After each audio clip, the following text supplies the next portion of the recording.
Hello everyone, welcome back to my channel. So ఇవాళ విషయం ఏంటంటే, నేను నా బర్డ్స్కి ఇప్పటిదాకా వెజిటేబుల్స్ అనేవి ఇవ్వలేదు. సో నేను నిన్న ఏం చేశానంటే, క్యారెట్ బీట్రూట్ని తురిమేసేసి ప్లేట్లో పెట్టి దాని కేజ్లో పెడితే వాటిని ఏదో వింతగా చూసినట్టు చూసి అసలు వాటిని ముట్టుకొని కూడా ముట్టుకోలేదండి.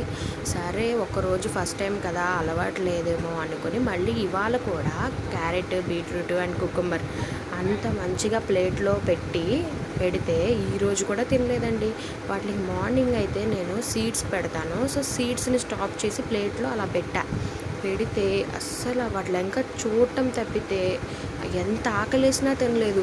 ఇంకా నాకే జాలేసి ఆ పొమోగ్రానైట్ జామకాయ పెట్టాను. ఎందుకంటే అవంటే చాలా ఇష్టము, చాలా ఇష్టంగా తింటాయి. ఫ్రూట్స్ని బాగానే తింటున్నాయి. మేబీ ఇప్పుడు దాకా అలవాటు లేదు కాబట్టి వెజిటేబుల్స్ తినట్లేదేమో. ఇంకా స్లోగా అలవాటు చేయాలి వాటికి. అండ్ మా మ్యాంగో గాడు కూడా మంచిగా తింటున్నాడు. ఇప్పుడిప్పుడే తినటం అలవాటు చేసుకుంది. ఇంకా సన్ఫ్లవర్ సీడ్స్ అంటే చాలా ఇష్టం. That's all about today. Thank you for watching.